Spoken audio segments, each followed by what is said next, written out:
आज मार्केट ने दूसरे दिन कैश की क्लोजिंग नीचे की तरफ दी है। क्या ये इंडिकेशन है, क्या ये हमारा for the time being, not for always, but क्या ये टाइम बिंग हमको एक कैश इंडिकेटर टाइप का हमको पता चल रहा है क्या? क्योंकि देखो कल भी कैश ने नीचे क्लोजिंग दी थी, गैप डाउन खोला, मार्केट नीचे ही रहा, ऊपर नहीं गया। आज भी कैश ने नीचे दी है, और जब भी कैश ऊपर भी दे रहा था तो भी देखो लास्ट में रिवर्सल आ रहा था। आज कल कैश ने नीचे दी थी तो लास्ट में रिवर्सल भी नहीं आया है। समझ रहे हो, ऊपर की तरफ गया भी मार्केट, बट वहाँ से बढ़ाम से नीचे आ गया और फिर से कैश में नीचे रिवर्स दे दी। तो क्या ये हमको, पूरा नहीं बोलूँगा, मैं नहीं कह रहा कि सिर्फ उसी पे हम रिलाई करेंगे। हम बहुत सारी चीज़ें हम एनालाइज करते हैं, लेवल्स हम एनालाइज करते हैं, लिक्विडिटी एरिया एनालाइज करते हैं, एरियाज एनालाइज करते हैं, ऑप्शन एनालाइज करते हैं, वो सब एनालाइज करो। बट क्या कैश हमको ऐसा इंडिकेशन दे रहा है कि मार्केट किस साइड सेंटिमेंट दे रहा है? क्योंकि कैश का तो आपको मैंने बताया, एक वीडियो बनाई हुई है मैंने, वो आप देख ही रहोगे, प्लेलिस्ट में पड़ी है। तो उसमें आप देखोगे ना कि कैश, मतलब जहाँ पे बड़े प्लेयर्स बहुत ज़्यादा ही मैचिंग कर रही है, मतलब ट्रेड का बाय एंड सेल हो रहा है, वो होता है कैश। तो क्या ये बड़े प्लेयर्स हमको इंडिकेट कर रहे हैं कैश के थ्रू कि मार्केट किस साइड जा सकता है? सोचिए इस बारे में, सोच के मुझे, आपको कुछ पता हो इस मामले में तो कमेंट में ज़रूर बताइए, क्या मैं जो सोच रहा हूँ या आप भी सोच रहे हैं? कुछ भी हो सकता है, मार्केट कुछ फॉर द टाइम बिंग क्या पता हमको ऐसे ही प्रॉफिट्स दे दे। चलिए आइए स्क्रीन पे चलते हैं और डिस्कशन करते हैं। देखो कैश ने कल हमको यहाँ पे नीचे की तरफ कैंडल क्लोज करी थी, मार्केट देखो नीचे गया। देखो हर दिन जब भी कैश ऊपर की तरफ बंद कर रहा था ना तो मार्केट नीचे गिरता था, बट लास्ट में ऐसे ऊपर आ चला जाता था। कैश ने फिर ऊपर की तरफ बंद किया था, मार्केट नीचे घुसता था, फिर ऊपर चला जाता था, है ना।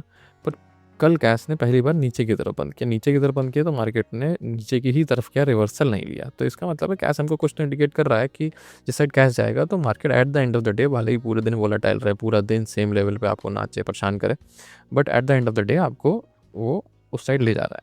हाँ, अभी ये एक हफ्ता ही हुआ है या कुछ टाइम ही हुआ है, तो उस वजह से इसको एक पुख्ता स्ट्रैटेजी नहीं बना सकते, और कुछ ज़रूरी भी नहीं है। कुछ टाइम बाद जब मार्केट्स थोड़ा और मैच्योर होंगे तो ये सब चीज़ें बंद भी हो जाएंगी। तो but for the time being थोड़ा हमको ऐसे इंडिकेशंस मिल रहे हैं। ठीक है, आइए। हमने आज देखो, मेरा तो आज देखो ऑनेस्टली आज ऐसे लेट हुआ, क्योंकि जब ये कैंडल क्लोज दिया था तो ऊपर से विक तो लंबा बन रहा था, मुझे थोड़ा डर लगा। डर क्या लगा, थोड़ा समझ में आया कि यार इतना बड़ा विक बना है ऊपर की तरफ तो शायद मार्केट नीचे जा सकता है। तो जैसे यहाँ नीचे इसने क्लोज दिया तो मैंने ऐसे ले लिया। ऑल तो यहाँ पे मैं ये कर सकता था कि एक पुट की पोजीशन बना सकता था, क्योंकि बहुत इंपॉर्टेंट लेवल है, और ये लेवल आज से नहीं, ये बहुत टाइम से ड्रॉ है। अगर आप पिछली 4 5 10 वीडियोस देख लो, ये लेवल बहुत टाइम से ड्रॉ है कि इसके ऊपर मार्केट रहना चाहिए, इसके नीचे मार्केट नहीं जाना चाहिए था।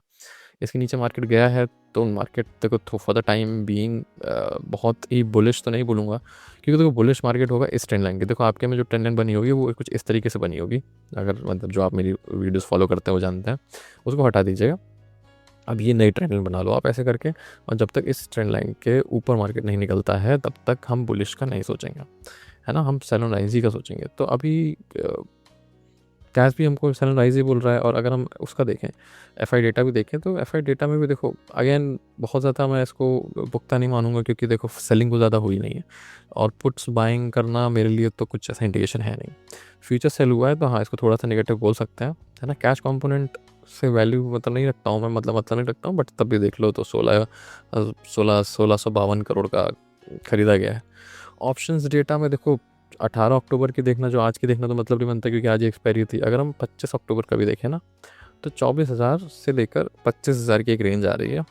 24,000 से लेकर 24,500, सॉरी 25,000 नहीं, 24,000 से लेकर 24,500 की एक रेंज आ रही है। उसके अलावा बीच में कुछ ऐसा खास ऑप्शंस नहीं है, तो हमको घूम फिर के यही दो रेंज मिल रही है, तो इसमें बहुत ज़्यादा इंडिकेशन नहीं मिल रहा है। एडियाज चेक कर लेते हैं। एडियाज देखो इंफी का ऊपर हो गया है, अभी इंफी नेगेटिव था, ऊपर हो गया, तो आई थिंक गिफ्ट निफ्टी भी ऊपर हुआ होगा। Let's check. विप्रो, बाकी तो देखो मेजरली हम यही सब देखते हैं, Infosys, H D F C, I C S है, विप्रो। अब इनमें देखो तो मेजरली जो हमको 1% के आसपास मूव दे रहा है वो इन्फोसिस दे रहा है। तो इन्फोसिस ऊपर है तो देखते हैं गिफ्ट निफ्टी का क्या सीन है। आप ग्लोबल मार्केट्स देख लेते हैं, गिफ्ट निफ्टी देख लेते हैं। हाँ, वही मुझे लग ही रहा था, तो गिफ्ट निफ्टी ऊपर है, 43 पॉइंट्स ऊपर है ना। हालांकि सारा ही मार्केट नेगेटिव में है, ऑलमोस्ट ऑलमोस्ट यूरोपियन मार्केट भी नेगेटिव में है, ऑलमोस्ट यूएस मार्केट नेगेटिव, पर गिफ्ट निफ्टी 43 है। क्या इसका रीज़न ये है? ये भी हो सकता है क्योंकि 91 पॉइंट समथिंग चल रहा था, अभी नीचे आया है, तो घूम फिर के साइडवेज का ही मामला बन रहा है। मुझे बहुत मूव तो होता नहीं दिख रहा है ना। अभी कुछ न्यूज़ आएगी, कुछ होगा तो बहुत मूव हम मानेंगे, वैसा कुछ बहुत मूव सा तो नहीं दिख रहा है। अब देखो यहाँ पे कैच हो गया है, ये मामला क्या कैच क्या फंस गया है कि अब ये एक जोन बन गया है। ऑनेस्टली बताऊं, ये एक जोन बन गया है ये, ठीक है। तो यार देखो, इसके ऊपर बहुत पॉइंट्स तो नहीं बचा है, तो मैं इसको तो पूरे को ही नो ट्रेडिंग ज़ोन बोलूँगा। ये जो पूरा है ना, ये नो ट्रेडिंग ज़ोन है, ठीक है? इसके ऊपर निकल के हमको थोड़ा बहुत पॉइंट्स मिल सकता है, बट यहाँ पे फिर सब रेजिस्टेंस आ जा रहा है ना, तो घूम फिर के आप ये समझो कि आपको ट्रेड कब लेना है। आप सिंपल समझो, कोई कॉम्प्लेक्स मत समझो। इसके अलावा कुछ होता है हम ट्रेड नहीं लेंगे, क्योंकि देखो, ये बना दिया मैंने लाइन, पर आपको एक और चीज़ दिखा देता हूँ। Let me show you. इसने एक बड़े जोन में और एंट्री ले ली। एक बड़ा जोन क्या है? एक बड़ा जोन है आपका यहाँ से अराउंड यहाँ तक। एक मिनट, यहाँ तक। इसका कलर चेंज कर देता हूँ मैं, इसका वाइट कर देता हूँ।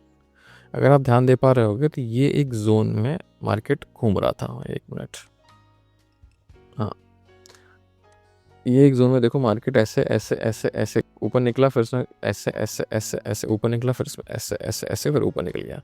तो ये हमको लगा कि ब्रेकआउट हुआ है, बट अब वापस इस जोन में एंटर कर गया है। तो घूम फिर के देखो, चीज़ें अभी तो सही नहीं लग रही मुझको, अभी तो नेगेटिव लग रहा है बहुत। हर एंगल से आप सोचो तो ये नेगेटिव ही लग रहा है मामला। तो आपने क्या करना है? आपने सिंपल रखना है, ये मनाना है कि कल थोड़ा सा गैप अप ही खुल जाए, जो कि हमको इंडिकेशन दिखा रहा है। हमारे लिए बेस्ट सिनेरियो यही होगा। फिर हम इस जोन में यहाँ कहीं मिडिल से इसके या कहीं से भी जहाँ पे भी मिले अराउंड, देखो 24,200 के आसपास समझ लो, 24,200 के आसपास आपको पुट के पोजीशन ट्राई करनी है, ठीक है ना? यहाँ तक तो आएगा ही, 50 पॉइंट तो मिलेगा ही आपको। और आप चाहो तो थोड़ा और वेट कर सकते हो, देखो, पर रिस्की हो जाएगा।